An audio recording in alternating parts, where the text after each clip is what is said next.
No, it's okay. Was it the skirt? Everything's good though? What's that? Everything's good? Yeah. Oh, you're soaked. Did you do a flip? Yeah. Okay. All right. Roll. Nice. Good. Not that anybody's going upside down today. Well, I'm glad you're our safety Did you say you were doing guy. What's that? You were rolling? I was rolling. You come out and roll with us? I want to do it when I was closer to the shore to make sure I know how to go. Oh, look at this. Oh my god. Wow! Oh my god. See, I wouldn't put my face in the Allegheny, but good for you. Oh my god. Part of the experience. I love it. I got it on film, so. Are you recording also? I'm recording between each stop we make. The first stop is the other side of the river, just beyond those houses there.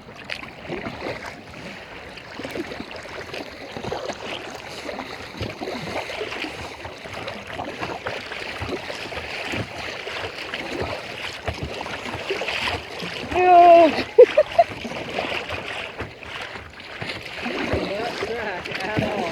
No. Good thing there are no rapids.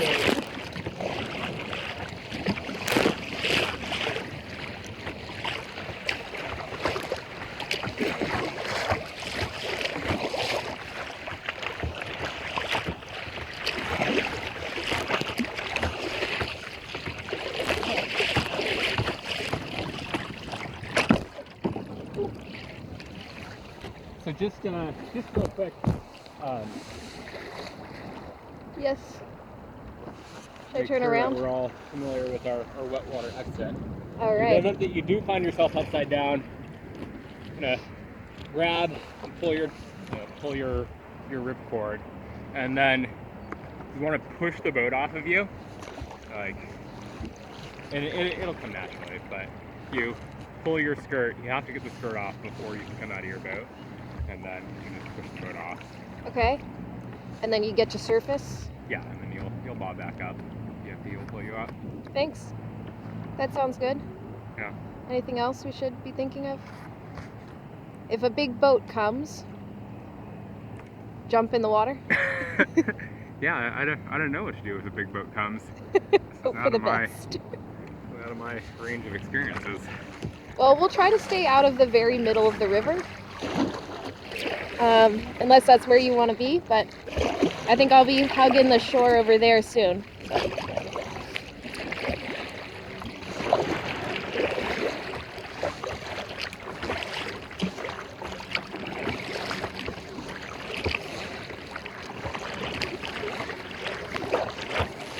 Where to?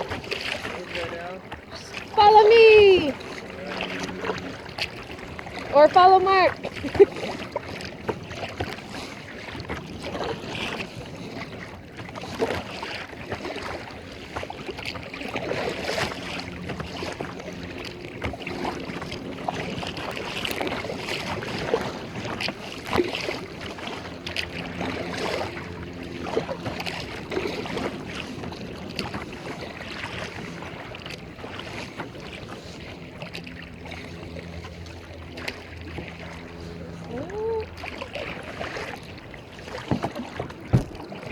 You have a water thing? Huh? You have a water thing? What are those called? Camelbacks? Yeah. Yeah, Nice. Alright, I see the islands! Great. Ahoy! Ahoy. I feel like a pirate.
Ugh.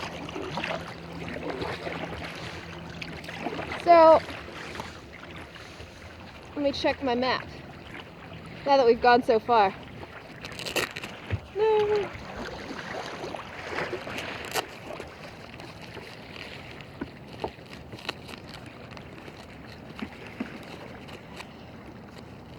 Do these dry tops come with air conditioning? All right. Don't have any vents. We're about to pass 2 creeks. The first creek is called Plum Creek, very pretty, and the second one is called Indian Creek, and they should be coming out on the south side of the Allegheny on this side. So, I don't know if I see them right now, but So what can you tell us about this stretch of the river? this is called Pool Number 2. It's in between 2 locks, hopefully. It is relatively shallow. How is it related to fracking? So the area right there, like see where the houses are on the hilltop? Those are some of the fracking wells. That's where? Those are some of the first fracking wells closest to Pittsburgh. Right up there. Yeah, Do you want to go up there at some point? yeah. So the actual trip is like 10 times longer than this, right? No, I thought you No, were doing this is 23 about- miles. this is about, yeah. So I was wrong about that. It's only like 4.5. Okay. Yeah, I just miscalculated or something. Huh. But basically, like, right there, I only know there are wells there because there are violations. Okay. So, Frac Tracker has, like, a big map, like, you know, Yeah. of all the violations that take place. As of 2015, what we're expecting to see is a ton more deep drilling wells go in the next year or so, especially with the newly elected president. So what's interesting though is that fracking as a source of energy uses the least embodied water. Uses the least what water? Embodied water, like the water that's used in the creation of the well and what's pumped out as wastewater is apparently lower than oil drilling or coal or nuclear. And I think solar too. I think so. That was based on one source. I don't like I looked at this map that my energy or environmental systems professor asked me to look at. So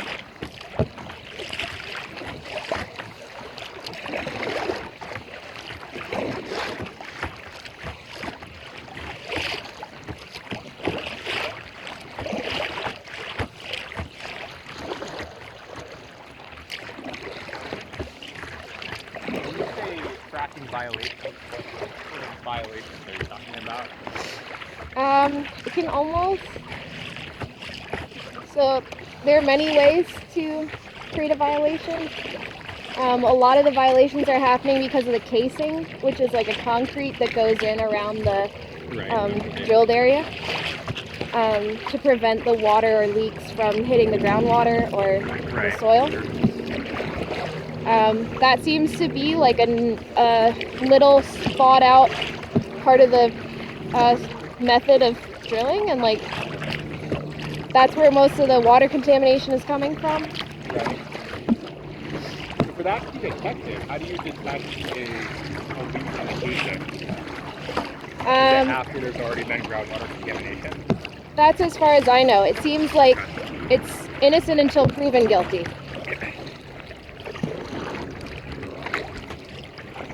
And It like happens quite frequently. It's just it's only ever detected in the instances where it results in contamination that's then identified and reported. yeah, and I think like there is like innovation happening within the casing process. So they know, like it seems like the Marcellus Shale Corporation that like sells a lot of these or helps with the permitting process for a lot of these wells. They're working as like a independent research lab to figure out like how this stuff is coming together, but it's kind of like an afterthought. I mean, it doesn't stop them from continuing to drill it deeper and deeper depths, and then also just more wells in general. But it's like, the thing that surprises me is that like most of the fracking wells, they don't look like anything. Right. Yeah, it's just like a little cap on the ground. Yeah. And with improvements in horizontal drilling technology, there are many fewer pads now than you would see drilling patterns 10 or 15, 20 years ago for conventional oil and gas drilling. Just like the space is being taken up. Yeah, so to access your drill site and your well head, used to, when we were just drilling vertically, if we wanted to install a grid of wells, so we had a well every half mile, a half-mile grid, you would put a well pad every half mile in this grid pattern. But with horizontal drilling, we can put one pad in the middle of a square mile and drill 8 wells from that single pad and reach those same 8 points that we would have reached with 8 individual well pads previously. So that in and of itself is actually an improvement from an environmental standpoint. Less vertical drilling. Well, you have fewer well pads, fewer access roads to get your well pads. How do they service the horizontal, like, ruptures, or when there's a break at all in like that horizontal path? Yeah, I don't know exactly how the technology works. I assume it's analogous to the bridge drilling process.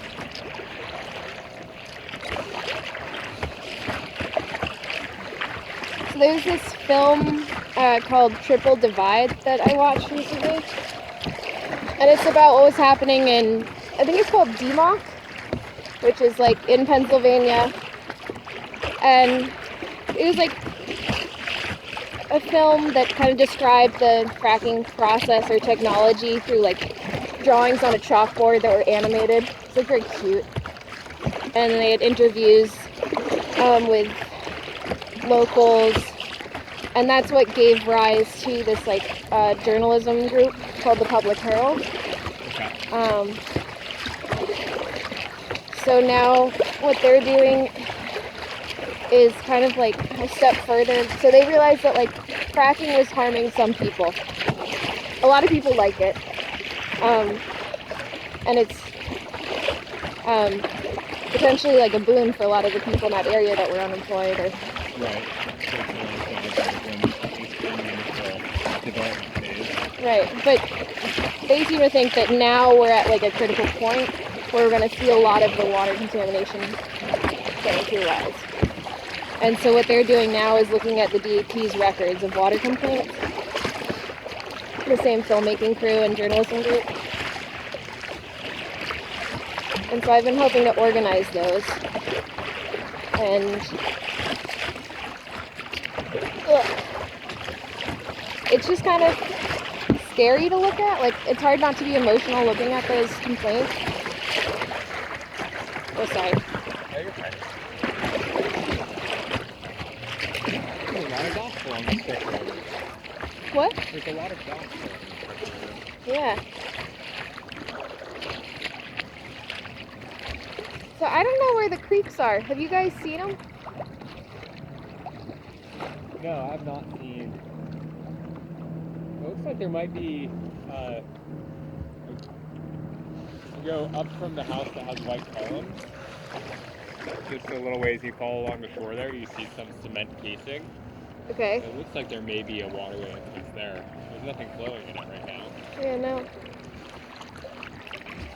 I can't tell. Actually, no, that's just a dock. Never mind. Just a boat ramp. I mean, that kind of looks like something, maybe. Yeah, I don't know.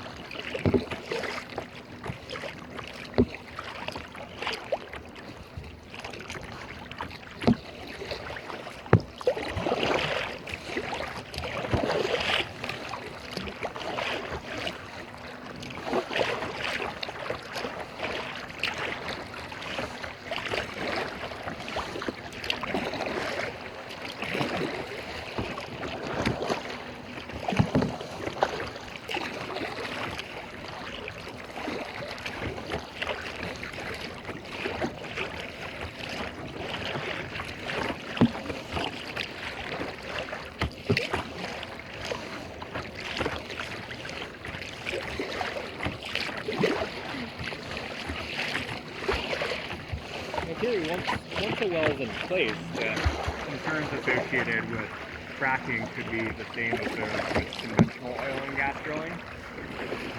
Yeah. Like fracking is controversial because we use fracking fluids that may or may not contain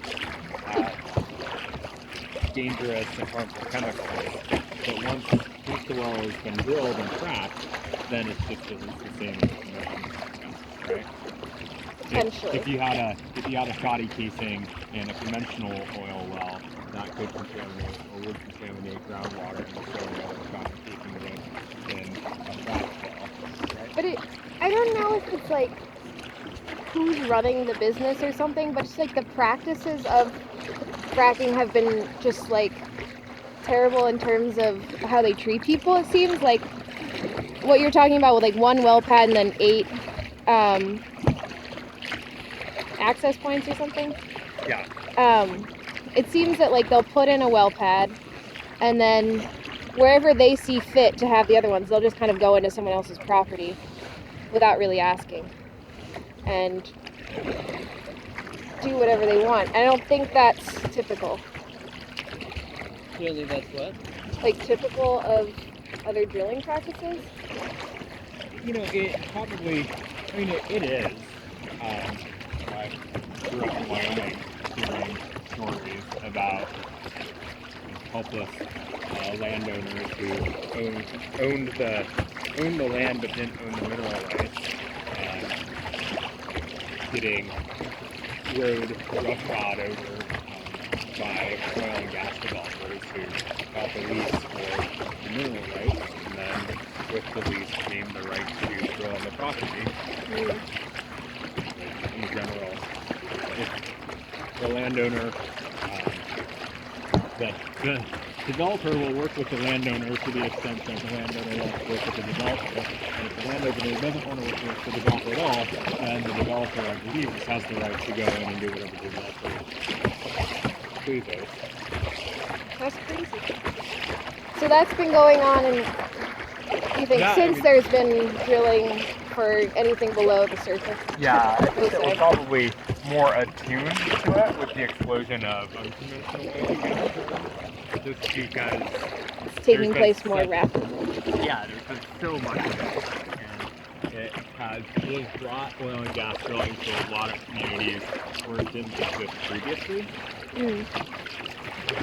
So I think there's been a lot more, a lot closer scrutiny and more public outcry associated with these factors. But I don't think that aside from the introduction of fracking fluid, I think that the underlying issues are any different now than they were 30 years ago. We're going to an island right now? Yes, so this is 9 Mile, and that one is something with an S. Alright. Yeah, we can go to 9 Mile first, see what's up. Alright.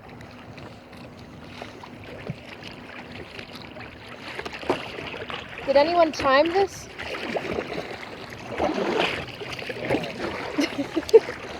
I'll have a time stamp on my camera. So Okay, I think it's, oh no, I have a timestamp. It's taken us about 20 minutes to get to this point. So that's on schedule with 2.3 miles per hour. If we keep this speed, each stop will be about 30 minutes apart. And we should finish in an hour, basically. No, hour and a half.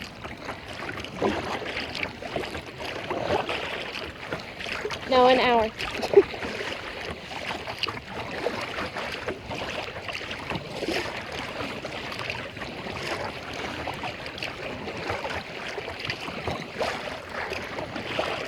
So do you think that there's like more, do you think that the practices of the fracking industry are unethical?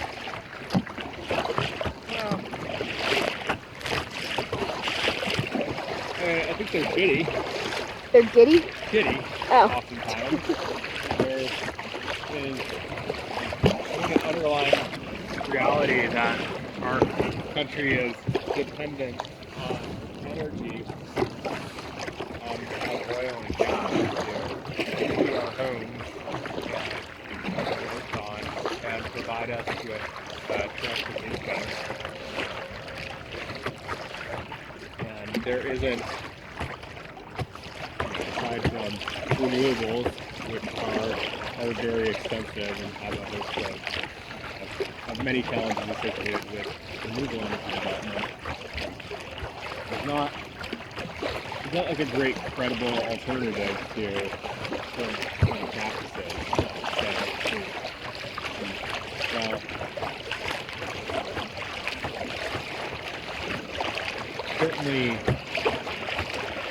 certainly we need legislative environmental protections in place to create the right set of incentives. Left to our devices with oil and gas developers doesn't have any incentive to make sure that developers use it correctly or to make remediation plans to restore the quality of the environment after the natural wells that drilled and reported these plugs. So I think that it's very important that we do have a regulatory framework in place that protects. What's that sign say? Warning. We go take a look? Yeah. Can't read it. I think when something says warning, you should go close to it, right? I think so. Yeah.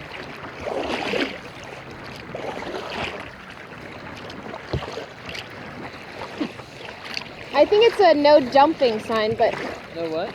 no illegal dumping? It's facing the water. Yeah, I don't know.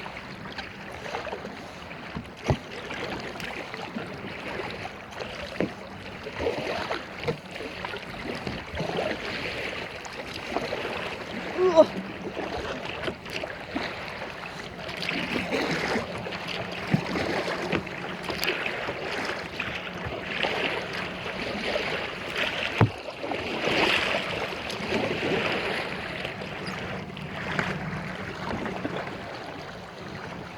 Do not anchor or release.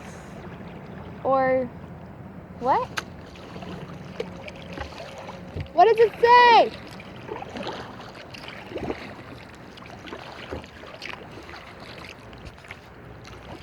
Warning, do not anchor or dredge. Huh. The gas pipeline that's buried here. Huh. I think this is really appreciative. Yeah. Cool. We found it. Found the creek. Found the creek. That island looks like it has a structure on it. Yes. Let's go touch it. Touch the butt.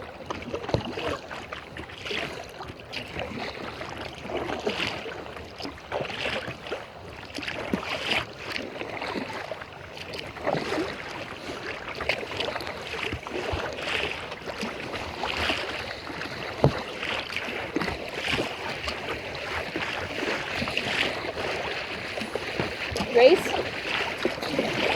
No, I'm turning. No.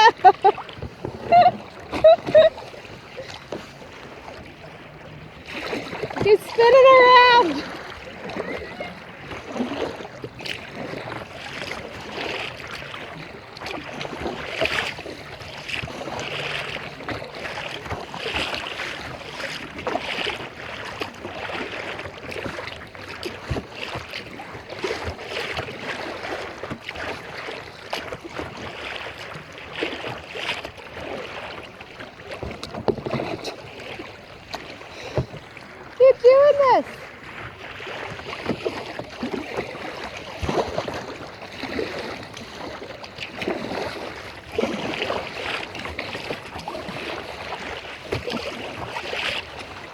question: is it unethical when an oil and gas developer obtained a lease for oil and gas development and comes in and develops, installs a well in accordance with the legal restrictions that are written into the code of law? Is that unethical? Even if they're complying with the law. What's that? Even if they're doing Yeah, everything like, with if they're best within practices. the confines of the law and they're adhering shit. to Sorry. you're fine. To the environmental and other regulatory statutes that are in place. Like I think it's a shitty thing when it disrupts the quality of life for the landowner. I think it's a shitty thing when either because it's body workmanship or because I don't know, for any number of reasons. Yeah, I just resulting in groundwater or other environmental contamination. because to me it seems like now there's science to back up or there's a science of hydrology that kind of competes with like the notion of the separation between surface and ground water, and so like the division between mineral rights and like land rights, is that what it's called? Surface right, yeah. Seems like outdated. You need a hand? Sure. Actually, I'm good, thanks. Oh, do I have to take off the skirt? You gotta take off the skirt. No.